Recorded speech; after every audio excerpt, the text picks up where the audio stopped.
Baik, bismillahirrahmanirrahim. Assalamualaikum warahmatullahi wabarakatuh. Apa kabarnya anak-anakku semua? Baik, pada kesempatan ini kita bertemu kembali di mata kuliah Profesionalisme Bidan. Adapun topik yang akan kita bahas pada kesempatan hari ini adalah etika dan moral profesi bidan. Sudah siap? Sebelum proses pembelajaran ini dimulai, mari kita berdoa menurut agama dan keyakinan masing-masing. Berdoa dimulai.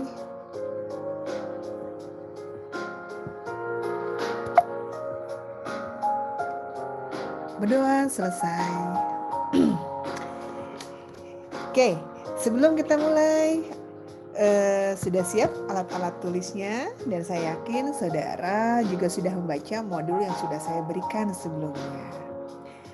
Etika dan moral profesi bidan. Yuk kita refleksikan diri kita. Silakan adik-adik semua menulis beberapa pertanyaan yang ada di poin ini. Silakan saudara pilih. Kira-kira apa ya alasannya? Kenapa sih kita harus belajar etika? Kenapa sih kita harus belajar moral? Silakan saudara pilih dari poin-poin berikut ini. Apakah saudara akan memilih mengapa ketika kita bertemu dengan orang yang lebih tua sebagai anak yang memiliki usia di bawahnya, kita harus menghormati? Apakah itu bagian dari etika atau moral?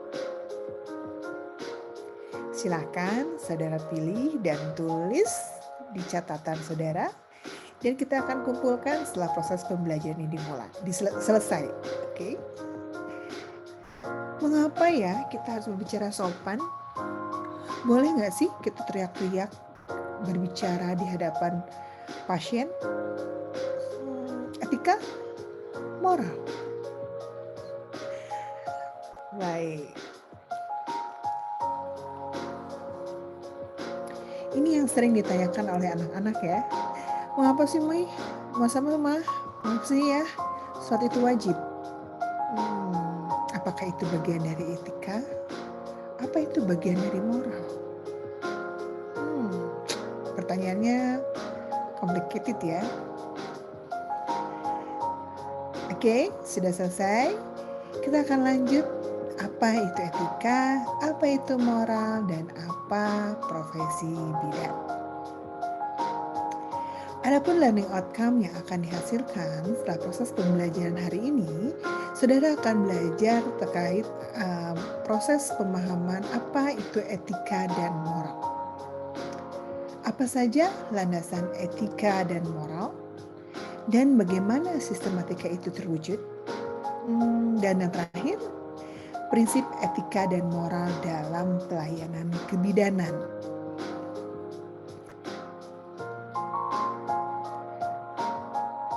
Konsep etika dan moral. Kita ketahui secara bersama-sama bahwa etika berasal dari bahasa Yunani atau Yunani kuno yang memiliki arti adalah ethos, di mana artinya adalah kebiasaan ya, atau tingkah laku manusia, adat, watak, perasaan, sikap, dan bagaimana seorang berpikir.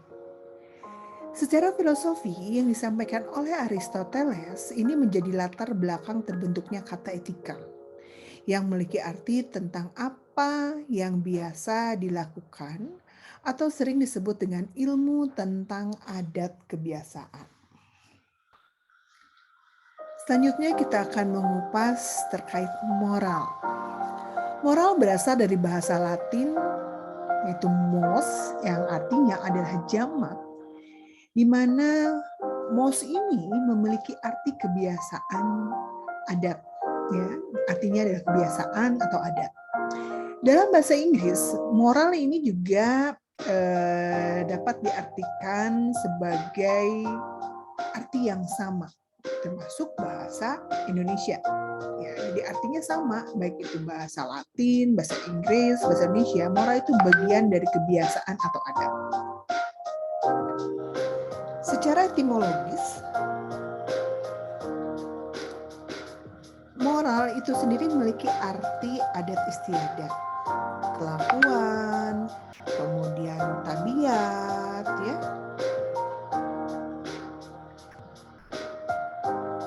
kemudian watak, akhlak, kemudian juga sering disebut dengan kebiasaan dalam bertingkah laku. Ya. Moral memiliki arti kesusilaan, kesopanan, sopan santun, keadaban, ya. Orang susila adalah orang yang baik budi bahasanya dan bermoral, konon katanya.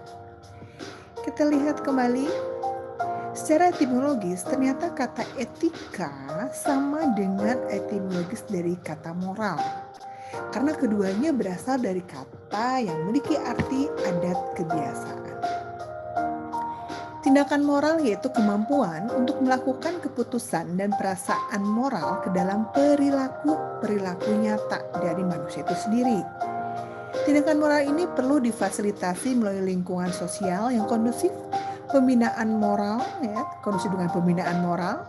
Kemudian agar terwujudnya perkembangan moral yang baik, ini perlu dilakukan dalam pergaulan sehari-hari.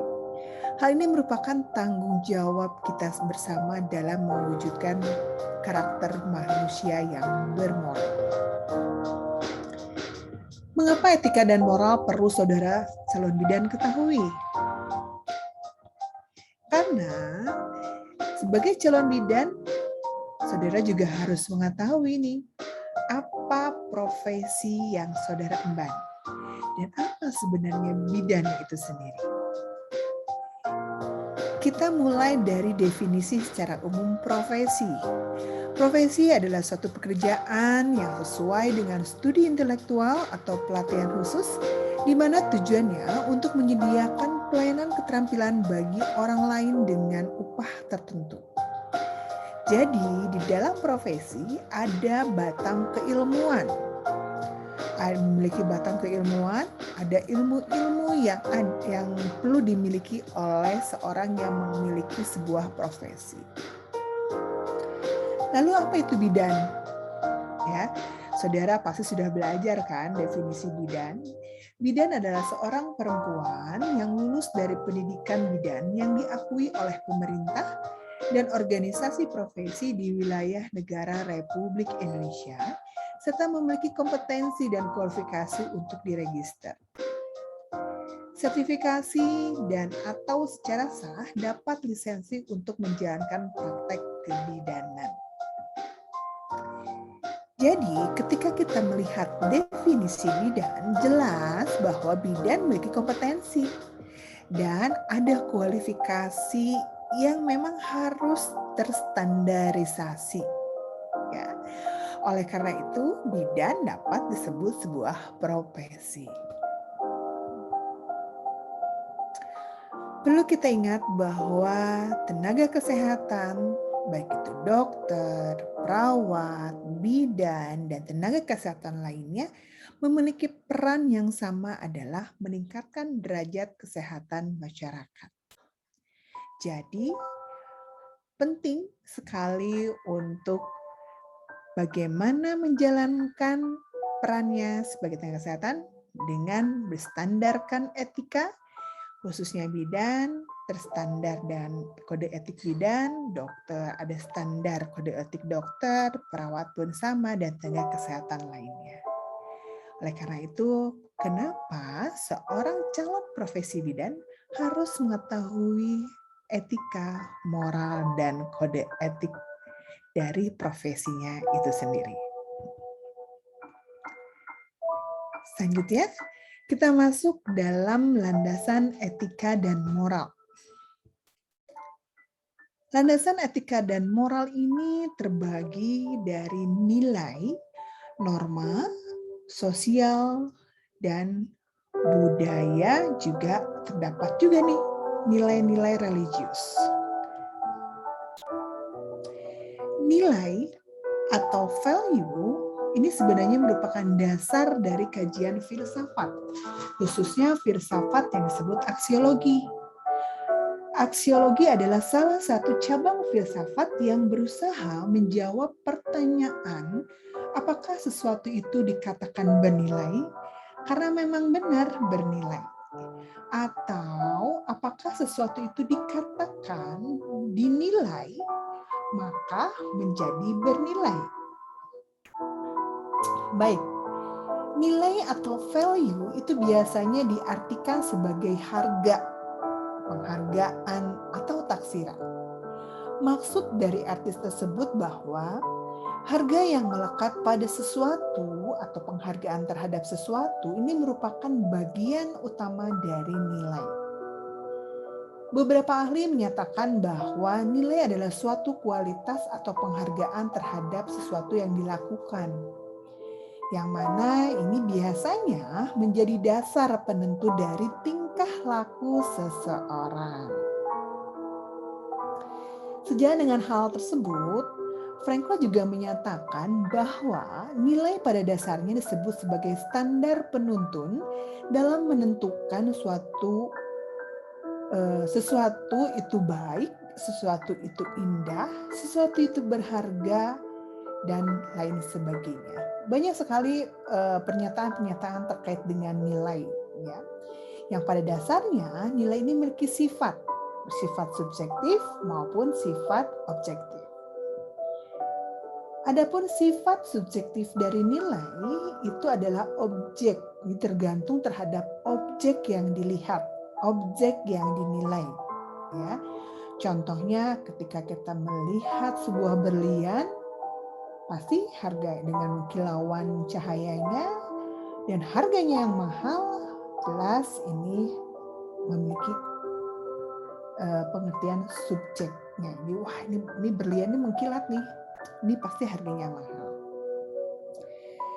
Kemudian nilai dalam arti objek itu bisa dilihat dari komponennya, seperti seorang filsuf yang mempunyai pandangan terhadap nilai itu sendiri adalah Plato, ya. Kemudian Aristoteles memandang bahwa nilai itu tidak hanya tergantung dari objek, tapi juga tergantung dari subjek. Ya.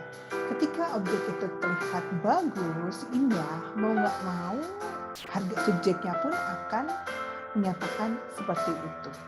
Ketika objeknya terlihat kusam, maka subjeknya pun akan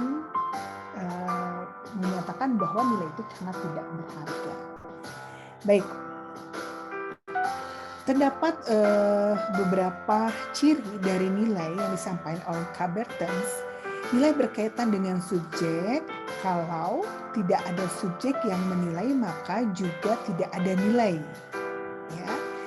Kemudian nilai tampil dalam sebuah konteks praktis di mana subjek ingin membuat sesuatu dalam pendekatan yang semata-mata teoritis, tidak akan ada nilai. Jadi kalau misalnya dia hanya bentuk saja, tidak ada yang menilai bahwa berlian itu bagus, berlian itu mahal, maka nilai objektif tidak akan terwujud. Selanjutnya kita akan masuk terkait macam-macam nilai yang seharusnya seorang tenaga kesehatan ini mengetahui, ya. Di mana nilai itu sendiri dibagi menjadi 7 macam. Ada nilai intelektual, nilai personal dan fisik, nilai kerja, nilai penyesuaian, nilai sosial, nilai keindahan, dan nilai rekreasi. Ketujuh poin nilai ini jika dikaitkan dengan tenaga kesehatan, khususnya bidan, jelas seorang bidan dia harus memiliki nilai intelektual yang baik, ya, dengan penampilan yang baik, penampilan yang rapi, ramah. Ini memberikan nilai personal yang tinggi tentunya. Kemudian dengan mengasah intelektual, kemudian kemampuan berbahasa, kemudian mampu untuk melakukan advokasi dan lain sebagainya sesuai dengan kompetensi nilai, maka nilai kerja itu pun akan menyesuaikan. Dan nilai-nilai selanjutnya, baik itu nilai penyesuaian, nilai sosial, nilai keindahan, dan nilai rekreasi. Selanjutnya kita masuk ke dalam norma. Kenapa sih landasan etika dan moral erat kaitannya dengan norma? Etika dan moral di sini memiliki norma, harus memperhatikan norma yang berlaku di lingkungan masyarakat. Karena erat kaitannya dengan kehidupan di masyarakat. Dalam kehidupan di masyarakat, agar tidak terjadinya perpecahan dan konflik, seringkali adanya peraturan-peraturan yang mengatur lingkungan tersebut, di mana dengan adanya norma yang berlaku, maka seseorang harus mengikuti norma-norma tersebut.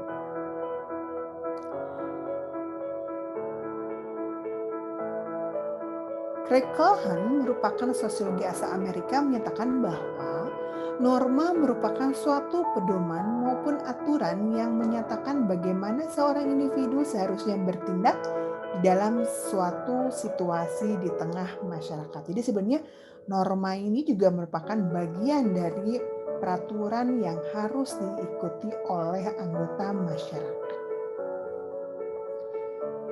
Poin selanjutnya adalah sosial budaya, di mana sosial budaya juga ternyata menjadi bagian dari landasan etika dan moral, ya, di mana sosial budaya ini dibangun untuk konstruksi sosial di mana manusia tinggal, sehingga ini juga akan mempengaruhi terkait perkembangan termasuk ilmu pengetahuan kebidanan dan teknologi pelayanan kebidanan tentunya.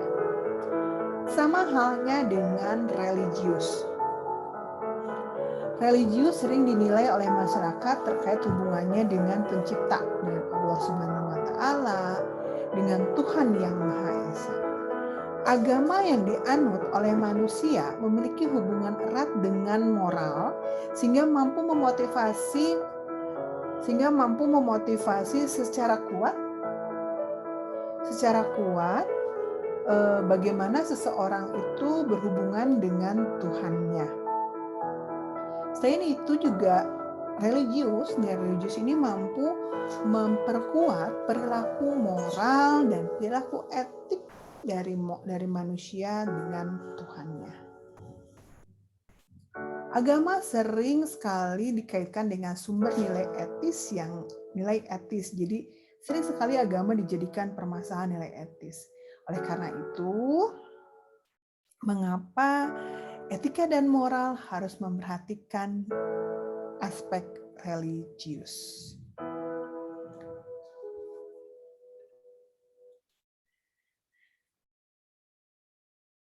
Selanjutnya kita melihat bahwa etika terbagi menjadi 3 bagian penting. Ada etika deskriptif, ada etika normatif, ada mata etika. Apa itu etika deskriptif? Etika deskriptif adalah etika yang melukiskan tingkah laku moral dalam arti yang luas, seperti adat kebiasaan seseorang, anggapan tentang baik dan buruk, tindakan-tindakan yang diperbolehkan atau tidak diperbolehkan. Etika deskriptif tidak memberi penilaian tetapi menggambarkan bagaimana moralitas pada individu-individu tertentu, kebudayaan atau subkultural tertentu dalam kurun waktu tertentu. itu dinamakan dengan etika deskriptif. Sedangkan apa itu etika normatif? Etika normatif merupakan penilaian perilaku manusia. Penilaian ini terbentuk pada dasar norma. Ya. Etika normatif ini bersifat preskriptif atau memerintah. Dia tidak melukiskan, melainkan menentukan benar atau tidaknya tingkah laku seseorang. Etika normatif ini biasanya menampilkan argumentasi atau alasan atas dasar norma dan prinsip etis yang dapat dipertanggungjawabkan secara rasional dan dapat diterapkan secara praktik. Jadi, jelas ya, ada perbedaan antara etika deskriptif dan etika normatif. Lalu apa yang dinamakan dengan mata etika? Ya, apa itu mata? Apa itu etika? Apakah mata etika itu bagian dari matanya etika? Baik. Mata ini ditulisnya meta ya. Meta etika. Meta berasal dari bahasa Yunani yang berarti melebihi atau melampaui. Metaetika di sini mempelajari logika khusus dari ucapan-ucapan etis. Pada metaetika ini biasanya mempermasalahkan bahasa normatif. Apakah dapat diturunkan menjadi ucapan kenyataan? Nah, metaetika ini mengarahkan pada arti khusus bahasa etika.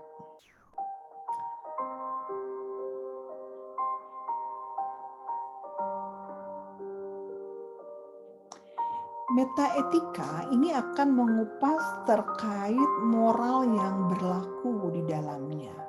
Ya, jadi erat kaitannya dengan perilaku baik buruk ya, bagaimana seseorang memiliki etika, bagaimana seorang memiliki moral dan saling terkait satu dengan yang lainnya, sehingga tujuannya adalah mengatur bagaimana etika deskriptif, etika normatif ini dapat diterapkan oleh profesi tersebut. Dari metaetika ini akan keluar kode etik yang menjadi ciri dari profesi, ya. Jadi awal mulanya kode etik berawal dari etika deskriptif, etika normatif, kemudian keluarlah metaetika. Bagaimana sistematika etika itu sendiri, terutama dalam pelayanan kebidanan? Kita akan lihat. Sistematika etika dapat terwujud ketika kita menjalankannya dengan etika atau hati nurani. Kemudian etika tersebut akan terwujud dengan adanya kebiasaan dan tanggung jawab yang secara rutin dilakukan oleh seseorang atau manusia itu sendiri. Kemudian selain itu terdapat nilai dan norma yang harus diperhatikan sehingga etika tersebut dapat terwujud.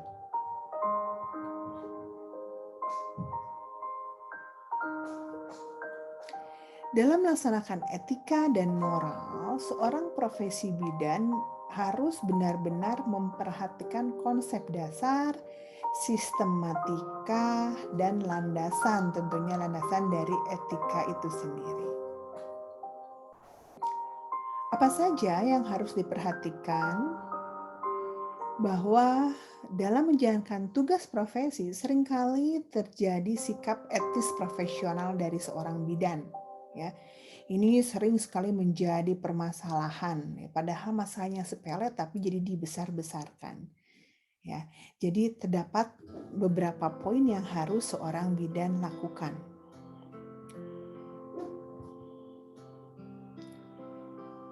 Adapun yang perlu diperhatikan akan pentingnya etika dalam profesi bidan adalah bidan mampu menjaga otonomi dari setiap individu, khususnya bagaimana hubungan bidan dengan kliennya. Selain itu juga bidan harus mampu menjaga bagaimana kebaikan dari asuhan yang dia lakukan, mencegah tindakan yang merugikan atau membahayakan orang lain atau klien, serta mengatur bagaimana bidan mampu bersikap adil dan bijaksana, tidak membeda-bedakan si miskin dan si kaya dalam memberikan asuhan kebidanannya. Ini menjadikan poin penting yang seharusnya seorang bidan miliki. Mengapa? Karena etika merupakan aplikasi dari proses dan teori filsafat moral terhadap kenyataan yang sebenarnya. Dan hal ini berhubungan erat dengan prinsip-prinsip dasar konsep yang membimbing makhluk hidup dalam proses bagaimana seseorang berpikir, bagaimana seseorang bertindak, dan bagaimana seseorang menekankan bahwa ini adalah nilai-nilai bagi mereka yang harus mereka lakukan. Nilai-nilai kebaikan, ya. Ini bagian dari etika. Adapun tipe-tipe etika yang seharusnya seorang bidan ketahui, yang pertama adalah bioetik. Bioetik merupakan bagian dari studi filosofi yang mempelajari bagaimana mengenai kontroversi atau permasalahan dalam etik, khususnya berkaitan dengan masalah biologi serta pengobatan atau bioetik, ya. Bioetik juga difokuskan pada pernyataan etik tentang bagaimana hubungan antara ilmu kehidupan, bioteknologi pengobatan, politik, hukum, dan teologi. Namun seringkali bioetik ini dijadikan salah fokus, jadikan dilema, ya, terutama yang berkaitan dengan asuhan kesehatan, asuhan keperawatan, ya, asuhan kebidanan, kesehatan modern, aplikasi teori etik terhadap masalah-masalah yang berkaitan erat dengan pelayanan kesehatan. Selain itu juga seorang bidan harus mengetahui konsep dari etik klinik, karena etik klinik ini bagian dari bioetik yang lebih memperhatikan masalah etik selama pemberian pelayanan kesehatan kepada klien. Selanjutnya ada etika kebidanan. Nah, dari bioetik, etik klinik, sekarang kita akan masuk ke dalam etika kebidanan. Bagian dari etika kebidanan ini merupakan bagian dari bioetik yang merupakan studi formal tentang isu etik dan dikembangkan melalui tindakan yang dianalisis untuk memperoleh keputusan etis tentunya. Isu etik dalam pelayanan kebidanan adalah topik yang penting yang berkembang di masyarakat, khususnya berkaitan dengan nilai manusia, bagaimana seorang bidan menghargai kliennya, melihat nilai-nilai kemanusiaannya, ada nilai-nilai kehidupan di sana, ya, terkait baik dan buruknya dari tindakan yang dilakukan oleh seorang bidan.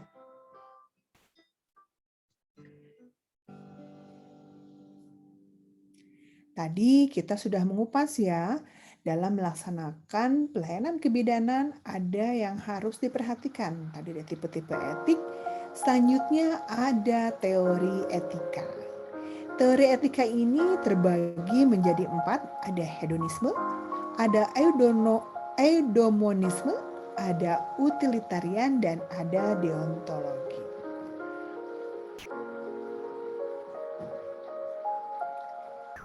Keempat poin ini merupakan teori dasar dari etika. Ya. Jadi apa itu hedonisme? Hedonisme berasal dari bahasa Yunani yang artinya hedon. Arti dari hedon itu sendiri adalah hal-hal apa saja yang memuaskan keinginan kita dan apa yang meningkatkan kualitas kesenangan atau kenikmatan dalam diri kita. Dari penjelasan tersebut dapat disimpulkan bahwa kodrat manusia itu kan mencari kepuasan, kesenangan, ya, menghindari ketidaksenangan, ketidakpuasan. Dalam pelayanan kesehatan ini erat sekali dengan hedonisme. Semua klien, semua masyarakat menginginkan pelayanannya itu sempurna, pelayanannya memuaskan.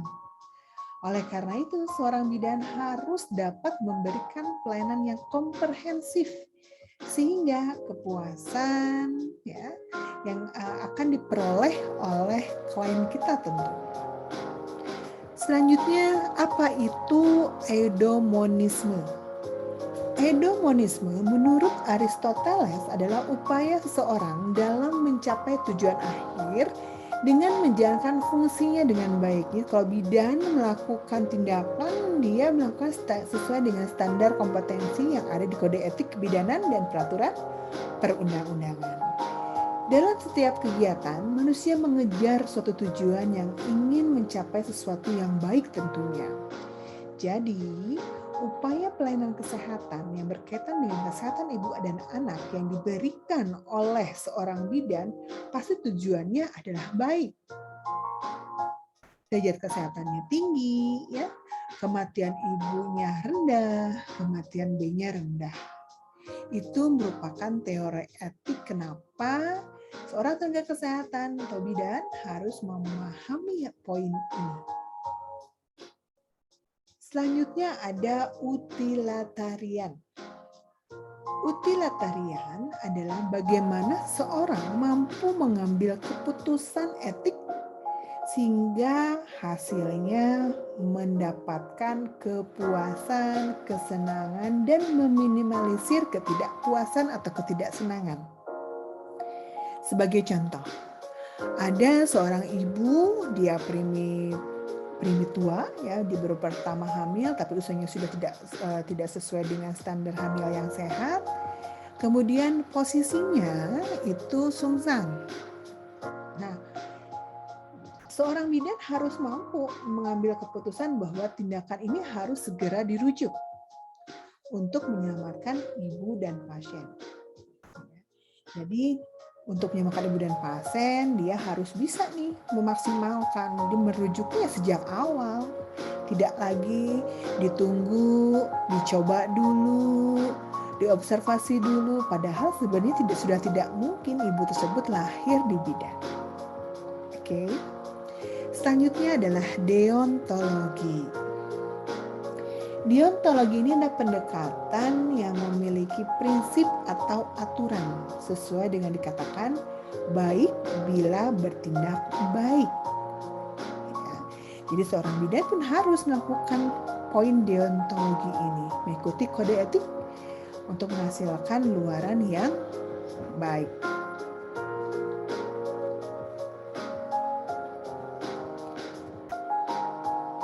Bagaimana peranan etika dalam pelayanan kebidanan?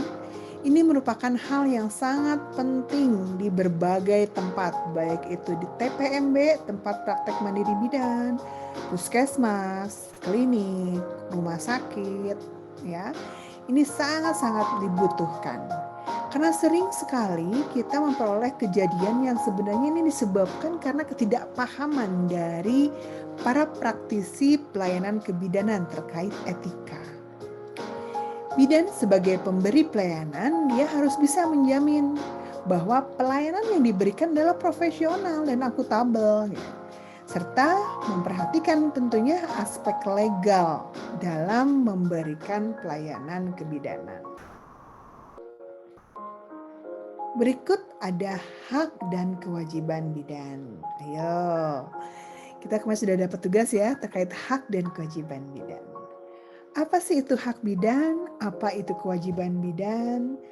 Hak bidan yaitu klaim yang dibuat oleh seorang atau kelompok yang satu terhadap yang lainnya atau terhadap masyarakat. Hal ini juga bisa diartikan sebagai tuntunan seseorang terhadap sesuatu yang merupakan kebutuhan pribadinya sesuai dengan keadilan, moralitas, dan legalitas. Hak bidan sebagai pengekspresian kekuasaan dalam memberikan pembenaran dalam suatu tindakan untuk menyelesaikan suatu permasalahan. Bidan berhak memperoleh perlindungan karena bidan yang sudah melakukan tindakan kebidanan sesuai dengan kode etik, sesuai dengan peraturan perundang-undangan, wajib memperoleh perlindungan tersebut. Sedangkan apa itu kewajiban bidan? Nah, kewajiban bidan ini adalah tugas yang harus dilakukan oleh setiap bidan untuk mempertahankan dan membuka haknya. Jadi dalam hidupnya ia harus melakukan kewajibannya terlebih dahulu sehingga haknya akan diperoleh. Ya, jadi jelas hak bidan, kewajiban bidan itu memiliki perbedaan. Jika bidan ingin memperoleh haknya, dia harus melaksanakan kewajibannya. Ya. Setelah dia melaksanakan kewajibannya, maka bidan berhak memperoleh reward. Contoh, ada seorang pasien datang ke bidan untuk memeriksakan kehamilannya. Bidan melakukan pemeriksaan yang sangat ramah, memberikan edukasi sehingga pasiennya merasa puas. Akhirnya pasiennya pun membayar biaya dari tindakan yang bidan lakukan. Itu bagian dari reward hak dari bidan.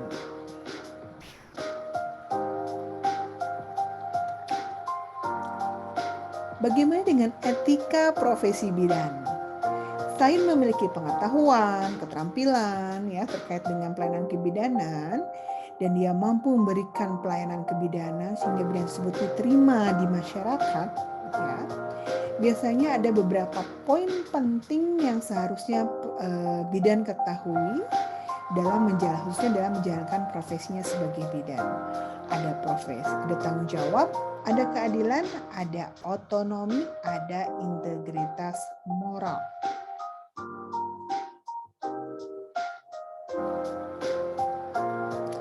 Dalam menjalankan tugas dan tanggung jawabnya, jelas seorang bidan harus menjalankan menjalankan tanggung jawabnya dengan sempurna. Karena semua tenaga kesehatan, khususnya bidan, merupakan tenaga profesional, di mana dia harus memiliki rasa tanggung jawab yang sangat besar. Pekerjaan yang dilakukannya harus dilakukan secara serius dan baik, sehingga hasilnya pun akan optimal. Dengan memiliki rasa tanggung jawab, maka bidan tersebut akan dianggap memiliki kemampuan yang berkualitas dan mampu menjalankan profesionalisme. Sedangkan poin keadilan dalam menjalankan setiap pekerjaan dan tanggung jawab profesi, seorang bidan atau tenaga kesehatan harus mengedepankan keadilan, rasa keadilan. Keadilan ini harus diberikan untuk setiap klien yang menerima pelayanan kebidanan. Jadi kita tidak boleh tuh membeda-bedakan pelayanan si miskin dan si kaya. Kita harus sama pelayanannya, baik itu si miskin maupun si kaya. Selain itu, etika profesi bidan juga memiliki otonomi, di mana otonomi ini adalah wewenang dan kebebasan yang harus dijalankan seorang profesi bidan yang memiliki kaitan erat dengan kode etik kebidanan. Ya, sehingga setiap tugas yang dikerjakan ini harus terselesaikan dengan baik berdasarkan aturan kode etik dan peraturan perundang-undangan. Selain itu, seorang bidan juga harus memiliki integritas moral, di mana kualitas kejujuran, prinsip moral yang ada dalam diri seorang bidan ini harus dilakukan secara konsisten, harus dilakukan secara profesional. Karena jika bidan melakukan tugas secara profesional, maka komitmennya tidak lagi dipertanyakan. Ya, dia akan benar-benar memperhatikan nih kualitas profesinya dengan baik sehingga masyarakat puas akan layanan kebidanan. Nah, selanjutnya bagaimana dengan etika pelayanan kebidanan? Jelas bahwa etika pelayanan kebidanan, seorang bidan harus mampu menjaga otonomi dari setiap individu, khususnya bidan dan klien. Kita harus mampu menjaga hubungan baik antara bidan dan klien. Bersikap ramah, sopan, saling menghargai, ya. Selanjutnya, seorang bidan juga harus mampu nih menjaga etika dalam pelayanan kebidanan dengan cara menjaga dan melakukan tindakan kebaikan, juga mencegah tindakan yang merugikan dan membahagiakan bagi klien. Selain itu, seorang bidan juga dia harus mampu menjaga privasi setiap individu. Dia tidak bisa seorang bidan seenaknya membuka tubuh ibu tanpa memperhatikan privasi ibu, ya. Tetap kita harus berkomunikasi dengan baik. Poin keempat, seorang bidan juga harus mampu mengatur manusia untuk berbuat adil dan bijaksana sesuai dengan porsinya sebagai tenaga kesehatan. Selanjutnya, bagaimana peran bidan dalam memberikan pelayanan kebidanan? Seorang bidan dia harus mampu dengan etik mengetahui apakah suatu tindakan itu dapat diterima, apa alasannya, dia harus tahu. Dan dia juga harus tahu, harus mampu mengarahkan pola pikir seseorang dalam bertindak, dalam menganalisis suatu masalah, sehingga menghasilkan tindakan yang benar. Pasien merasa puas karena memperoleh informasi tentang hal-hal yang sebenarnya, tidak ditutup-tutupi. Kemudian selain itu juga bidan juga harus mampu memberikan petunjuk terhadap tingkah laku perilaku manusia antara baik, buruk, benar, salah sesuai dengan moral yang berlaku pada umumnya. Misalnya, ada seorang ibu yang tidak menggunakan masker karena sekarang di masa pandemi. Berjalan bersama anaknya tidak menggunakan masker. Menggunakan masker saat ini menjadikan poin penting terhadap kondisi kesehatan baik ibu maupun anak. Mau nggak mau seorang bidan harus mampu mengedukasi bahwa pentingnya menggunakan masker di masa pandemi untuk menjaga kesehatan ibu dan anak tersebut. Selanjutnya, etika dalam pelayanan kebidanan yang harus bidan terapkan adalah membina hubungan dengan pengaturan hal-hal yang bersifat abstrak. Ya, jadi kita harus mengikuti peraturan-peraturan yang memang mau nggak mau, kalau di peraturan di Indonesia itu kan banyak dikeluarkan dengan adanya peraturan perundang-undangan, ya, baik itu Permenkes, Kepmenkes, undang-undang dan sebagainya. Dan itu sifatnya abstrak. Dan itu kita harus bisa melakukan penyesuaian tersebut. Kemudian memfasilitasi proses pemecahan masalah etik. Jelas seorang bidan harus mampu memfasilitasi hal tersebut. Kemudian seorang bidan juga harus mampu mengatur hal-hal yang bersifat praktik, mengatur tata cara pergaulan yang baik, karena biasanya seorang bidan, tenaga kesehatan lainnya akan dijadikan role model oleh masyarakat. Mengatur sikap, tindak tanduk orang dalam menjalankan tugas profesinya yang biasa disebut dengan kode etik. Jadi selama proses melakukan tindakan pelayanan kebidanan, tindakan pelayanan kesehatan, ada kode etik yang mengaturnya sehingga tenaga kesehatan, bidan yang melakukan tindakan juga dapat memperoleh perlindungan secara legal. Berikut ini adalah prinsip etika pelayanan kebidanan. Yang pertama, seorang bidan harus kompeten dalam memberikan pelayanan. Tidak hanya coba-coba, ya, mampu melaksanakan praktek kebidanan berdasarkan fakta dan evidence based, mampu mengambil keputusan yang tepat dan bertanggung jawab, kemudian mampu menjadi pemakai kemajuan teknologi secara etis, kemudian dia juga mampu memberdayakan atau mengajarkan, ya, promosi kesehatan, mampu melakukan informed choice, informed consent, ya, sehingga membantu pasien untuk mengambil sebuah keputusan. Yang paling penting dari prinsip etika pelayanan kebidanan, bidan itu harus sabar dan harus mampu berpikir rasional, bersahabat, dan menjadi partner perempuan, keluarga, dan masyarakat tentunya. Baik, demikian yang bisa saya sampaikan terkait etika dan moral profesi bidan. Jika ada yang ingin ditanyakan, silahkan kita diskusi di Google Classroom. Terima kasih. Wassalamualaikum warahmatullahi wabarakatuh.